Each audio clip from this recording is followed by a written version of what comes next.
Okay, so now see, अगर इस वाले पॉइंट पे अगर आप इलेक्ट्रिक फील्ड की बात करो तो ये इलेक्ट्रिक फील्ड हमारा कितना है, electric field is sigma by twice epsilon not into 1 minus x divided by root over x square r square plus x square, है ना।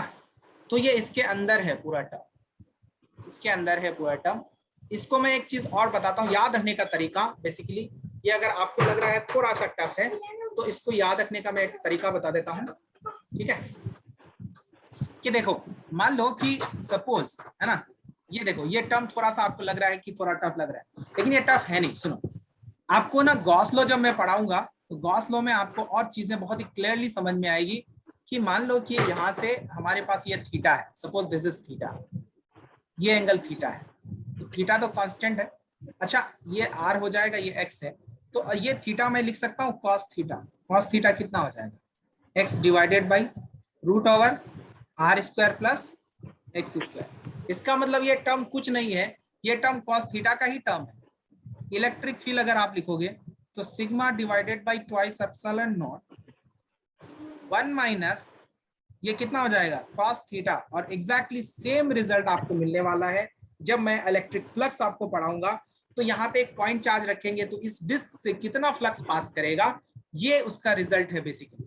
तो अभी मैंने आपको सिर्फ याद रखने के लिए जस्ट रिवर्स वाला केस बताया कि ये कुछ नहीं है, x by root over r square plus x square कुछ नहीं है, ये क्या है, ये कॉस थीटा का टर्म, ठीक है ना। बोलो समझ में आई या नहीं आई? पक्का पक्का मान लिया जाए? Yes sir. नाउ एक बात और मुझे बताइए, इसका एक केस बताता हूँ, स्पेशल केस। स्पेशल केस ये है कि सपोज बच्चों ये एक शीट है ना, एक मान लो सॉरी एक डिस्क है, अगर इसका रेडियस में इंक्रीज करता जाऊं, आप इसके सामने खड़े हो तो आपको क्या नजर आएगा, एक शीट नजर आएगा, एक आपके सामने एक बड़ा सा दीवार है ना। तो आपको बहुत बड़ा सा दीवार है जिसका आप एक एंड नहीं देख सकते कि वो एंड है क्या, तो आपको क्या लगेगा, एक शीट की तरह लगेगा, एक दीवार की तरह लगेगा ना। तो अगर मैं एक स्पेशल केस यहाँ पे ले लेता हूँ, if r tends to infinity, तो this becomes a sheet, infinite sheet। तो ये हो जाएगा एक infinite sheet।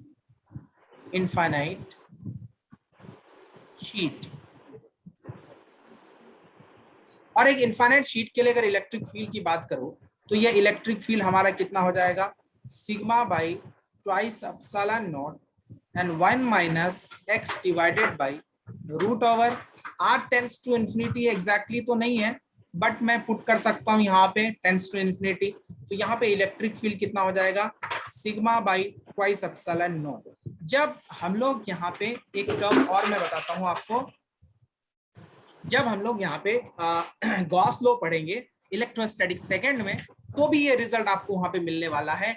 यहाँ से और आसान होगा इस चीज को फाइंड करना वहां पे, और यही रिजल्ट आप यूज करते हो इलेक्ट्रिक फील्ड के लिए, कैपेसिटर वगैरह में ये रिजल्ट यूज करते हो। बेसिकली दो प्लेट के लिए यहाँ sigma by epsilon not net हो जाएगा, ठीक है ना। तो ये रिजल्ट आपको, मतलब आप इतना समझ लो कि एक शीट के लिए अगर इलेक्ट्रिक फील्ड की बात करें तो कितना हो जाएगा, sigma by twice epsilon not हो जाएगा। Are you getting my point?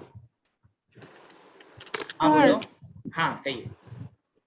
Zero क्यों नहीं हुआ, इनफाइनाइट जीरो कैसे हो जाएगा, मुझे एक बात बताइए, ये इनफाइनाइट है, x by some infinite quantity, तो ये जीरो हो गया, ये टर्म जीरो हो गया ना। ये तो 1 minus zero, 1 minus zero zero होता है क्या?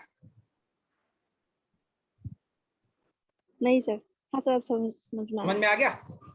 तो ये 1 माइनस सर। जीरो का टर्म है ना, तो 1 माइनस जीरो तो 1 रहेगा, और sigma by twice epsilon not into 1, तो सिग्मा बाई एप्सिलॉन नॉट हो गया, खत्म कहानी।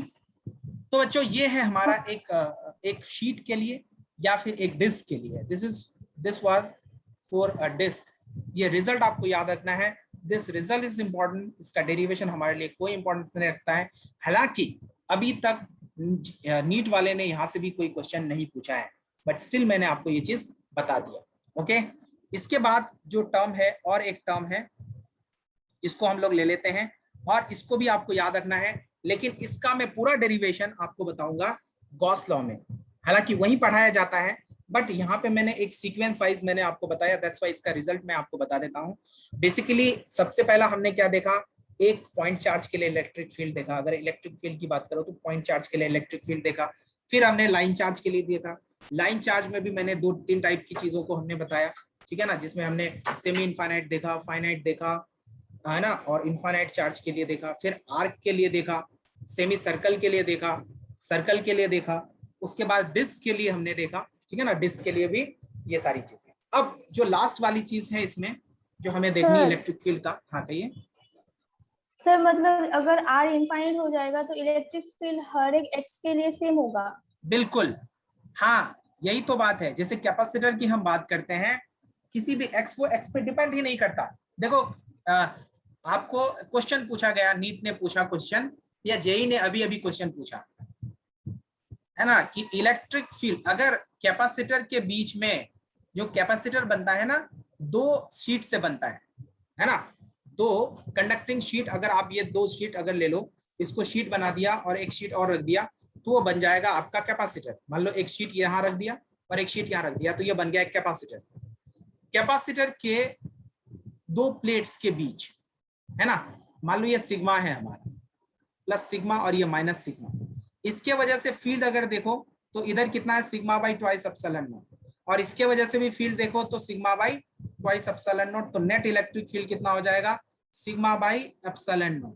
अब क्वेश्चन ये पूछा गया कि अगर कैपेसिटर के प्लेट्स के बीच का डिस्टेंस सपोज d था, अगर प्लेट्स के बीच का डिस्टेंस इंक्रीज कर 2d कर दिया जाए तो इलेक्ट्रिक फील्ड कितने से चेंज होगा, बोलो। मान लो ये कैपेसिटर है, नहीं चेंज होगा, नहीं चेंज होगा, नहीं होगा, क्योंकि ये एक इलेक्ट्रिक फील्ड जो है शीट के वजह से, ये इलेक्ट्रिक फील्ड डिस्टेंस पे डिपेंड ही नहीं कर रहा है, ये एक यूनिफॉर्म इलेक्ट्रिक फील्ड है। This is non as uniform electric field, and uniform electric field distance पे डिपेंड नहीं करता, ना टाइम पे डिपेंड करता है, तो ये इलेक्ट्रिक फील्ड चेंज नहीं होगा। मतलब एक जेई का क्वेश्चन पूछा गया था, आई थिंक, मुझे जहां तक याद है, तो जेई का क्वेश्चन एक यहाँ से सॉल्व हो गया, सिंपल सी बात है, ठीक है ना। ओके, तो चलो एक लास्ट में आपको बता देता हूं आज का इलेक्ट्रिक फील्ड, सिर्फ अभी इस रिजल्ट को याद रखना है, 6-7 लेक्चर के बाद, 5 लेक्चर समझ लो, ऑलमोस्ट 5 लेक्चर में ये हमारा हो जाएगा, 4-5 लेक्चर में। सर सिग्मा और लैम्डा सेम है क्या, ये किसने पूछा, सर सिग्मा और लैम्डा सेम है क्या, ताहिबा, ये कौन सा क्वेश्चन पूछ दिया तुमने, बोलो बच्चों, सिग्मा और लैम्डा सेम है क्या, क्या मैंने सिग्मा और लैम्डा बताया आप लोगों को, नो सर, क्या होता है लैम्डा, क्या होता है, सर लैम्डा एक लाइन के लिए होता है, और अगर प्लेन होगा तो सिग्मा होगा। क्या मैंने इस चैप्टर को start, continuous charge system start करने से पहले क्या मैंने आपको ये सारी चीजें बताई थी, linear charge density, linear charge density, है ना, उसके बाद surface charge density, volume charge density, तो सिग्मा लीनियर चार्ज डेंसिटी होता है, सॉरी लैम्डा Q/L होता है, और सिग्मा क्या होता है, Q/A होता है, एरिया, इसको कहते हैं सरफेस चार्ज डेंसिटी, इसको बोलते हैं लीनियर चार्ज डेंसिटी। समझ में आया, ताहिबा भूल गई थी, अच्छा ठीक है, हाँ रिवीजन करते रहिए, ठीक है ना, रिवीजन जरूरी है। ओके चलो, नाउ नेक्स्ट है हमारा इलेक्ट्रिक फील्ड ना, इलेक्ट्रिक फील्ड ड्यू टू, इसका भी रिजल्ट फिलहाल याद रखना है, इसका डेरिवेशन हमें गॉस लॉ पढ़ने के बाद इसका पूरा डेरिवेशन हमें मिलेगा। इलेक्ट्रिक फील्ड ड्यू टू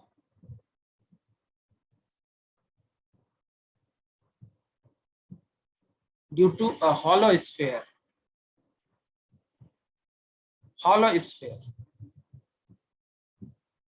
ये कंडक्टिंग हो सकता है, ऑब्लिक नॉन कंडक्टिंग भी हो सकता है।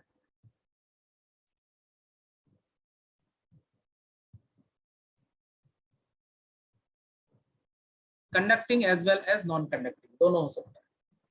मान लो हमारे पास एक स्फीयर है ना, इस पे मैंने कैपिटल Q चार्ज दे दिया, सपोज कैपिटल Q चार्ज दे दिया, इस पे चार्ज दिया मैंने, राइट, लाइक दिस। एक स्फीयर है, इसका रेडियस मान लो r है, कैपिटल R है, रेडियस इज कैपिटल R। तो इसमें 3 टाइप की चीजें हैं, है ना। तो एट अ डिस्टेंस, अगर मुझे फाइंड करना है at a distance r,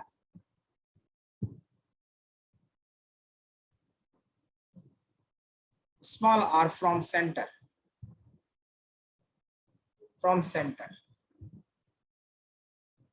centre से स्मॉल r डिस्टेंस पे, तो केस फर्स्ट है हमारा r is less than capital R। तो बताओ स्फीयर के अंदर की बात हो रही है इस केस में या बाहर की बात हो रही है? स्फीयर के अंदर की बात हो रही है या बाहर की बात हो रही है? अंदर की बात। ई इन जब हम लोग लिखते हैं तो दैट बिकम्स के क्यू बाई आर, सॉरी यहाँ पे इलेक्ट्रिक फील्ड क्या होगा, 0 होगा। इलेक्ट्रिक फील्ड यहाँ पे क्या होगा, 0 होगा, ठीक है ना। इनसाइड पे इलेक्ट्रिक फील्ड क्या होता है बच्चों, 0 होता है। यहाँ पे इलेक्ट्रिक फील्ड 0 है, ठीक है। क्यों होता है 0, ये सारी चीजें मैं आपको बताऊंगा। अच्छा, ई आउट, अगर E greater than R, greater than capital R अगर लिख दिया तो ये मतलब आउट, बाहर की बात हो रही है।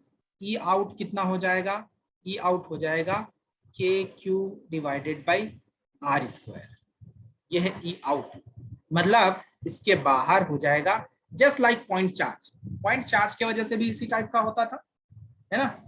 और मतलब कंडक्टिंग या नॉन कंडक्टिंग स्फीयर के केस में इनसाइड इलेक्ट्रिक फील्ड क्या होता है, 0 होता है, आउटसाइड जस्ट लाइक एक पॉइंट चार्ज हो जाता है। एंड थर्ड केस में अगर आप देखोगे R is equal to capital R, तो E कितना हो जाएगा एट सरफेस, तो सरफेस पे इलेक्ट्रिक फील्ड हो जाएगा के क्यू बाई कैपिटल R का square. So these are the results बच्चों, दीज आर दी रिजल्ट्स। ये आपको फिलहाल ध्यान रखना है, इसका पूरा डेरिवेशन हमें देखना है, और इसका डेरिवेशन हमें कहाँ देखना है, गॉस लॉ जब हम लोग पढ़ेंगे वहां पे डेरिवेशन देखना है, ठीक है बच्चों। तो मैं आज यहीं पे स्टॉप कर देता हूं, ठीक है। नेक्स्ट क्लास में इससे आगे मैं डिस्कस करूंगा, ऑलमोस्ट हमारा टाइम खत्म हो चुका है, ठीक है। मैं PDF ले लेता हूं उसका, वरना हो जाएगी गड़बड़, ठीक है। अब अगर डाउट है तो आप पूछिए, इसके बाद हम लोग यूनिफॉर्म इलेक्ट्रिक फील्ड, हाँ कहिए सर। वो डिफरेंशिएशन नहीं आया। कौन सा वाला डिफरेंशिएशन? सर आपने जो uniformly charge circular ring wire कराया ना, उसमें जो एक डिफरेंशिएशन था सर्कुलर यूनिफॉर्मली रिंग का, चार्ज, कौन सा सर्कुलर डिफरेंशिएशन? रिंग का। अच्छा, सर्कुलर रिंग का जो सर डिफरेंशिएशन था, हाँ हाँ हाँ हाँ sir, x equal two plus minus r by √2 आया था जिसमें। अच्छा, प्लस माइनस r बाई √2 वाला जो है था वो वाला नहीं हुआ सर वो डिफरेंशिएशन आधा हुआ, r² प्लस x² तो पावर 3/2 इक्वल टू 3x² आया, उसके बाद सॉल्व नहीं हुआ।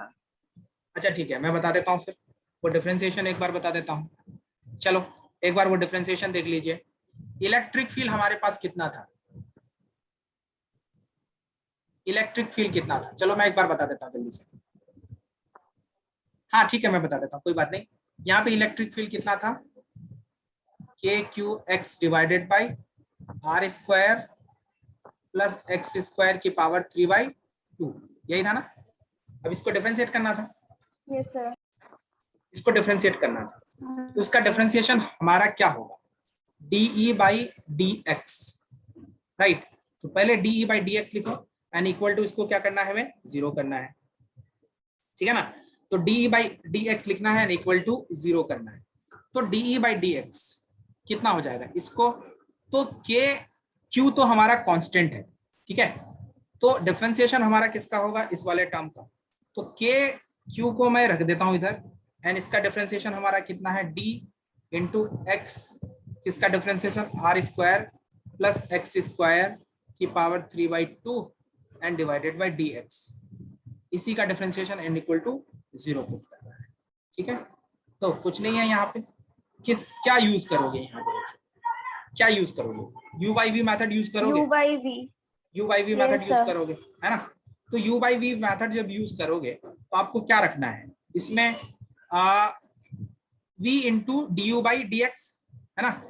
तो v इंटू वी हमारे पास कितना है, एक्स स्क्वायर की पावर 3/2 इंटू ये क्या हो जाएगा dx by dx, right? Any doubts, any problem? Minus u into x into किसका डिफरेंशिएशन, इसका डिफरेंशिएशन, इसका r square plus x square की पावर 3/2 का डिफरेंशिएशन एंड डिवाइडेड बाय कितना हो जाएगा r square plus x square की पावर 3/2 का होल स्क्वायर। ठीक है ना, ये हुआ। ओके, नाउ इसका भी डिफरेंशिएशन अगर आप देखोगे यहाँ पे, ये वाला टर्म देखो, यहाँ ले लेता हूं मैं, यहां से आगे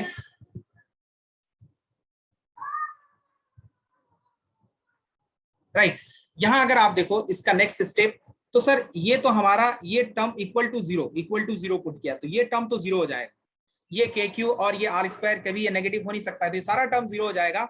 हमारे पास रह जाएगा क्या, यहाँ देखो r square plus x square की पावर 3/2 माइनस ये dx by dx तो 1 हो गया, माइनस x इंटू इसका डिफरेंशिएशन कितना हो जाएगा, यहाँ पे देखो इसका डिफरेंशिएशन हो जाएगा 3/2 n इंटू, है ना, तो r square plus x square की पावर 3/2 माइनस 1, तो ये कितना हो जाएगा, हाफ हो जाएगा, एंड इनटू इसके अंदर का डिफरेंशिएशन चेन रूल, तो ये आर स्क्वायर का डिफरेंशिएशन तो 0 हो गया, एंड एक्स स्क्वायर का डिफरेंशिएशन कितना हो जाएगा, ट्वाइस एक्स हो जाएगा। So this is equal to 0। अभी यहाँ पे देखो r square plus x square की पावर 3/2 माइनस, यहाँ पे अगर आप देखेंगे तो ये कितना हो जाएगा, ये वाला टर्म 3/2 ये तो कैंसिल आउट हो गया, तो 3x स्क्वायर इंटू कितना हो जाएगा are square plus x square की power half which is equal to 0। अब R square N plus x square का पावर हाफ को कॉमन ले लो, तो ये कितना रह जाएगा, ये रह जाएगा are square plus x square minus 3x square which is equal to 0। Again ये टर्म इधर चला जाएगा तो 0 हो जाएगा, ये टर्म कितना हो गया r square minus twice x square which is equal to 0। तो यहाँ पे जब x की वैल्यू निकालोगे तो प्लस माइनस r/√2 मिलेगा। मिला या नहीं मिला, बोलो। मिला सर। मिल गया ना। तो ये है बेसिकली इसका पूरा डिफरेंशिएशन। हालांकि इसका पूरा डिफरेंशिएशन हमारी रिक्वायरमेंट नहीं थी, बट स्टिल अगर इसको हमने देख लिया तो कोई बुरी बात भी नहीं है। ओके बच्चों, तो आज के लिए इतना काफी है, मैं स्टॉप कर देता हूँ क्योंकि इसके बाद भी हमारी क्लासेस हैं। ठीक है, ओके, होप आपको चीजें यहाँ तक समझ में आ गई होगी। Okay then, thank you. Thank you sir. Thank you sir. Thank you.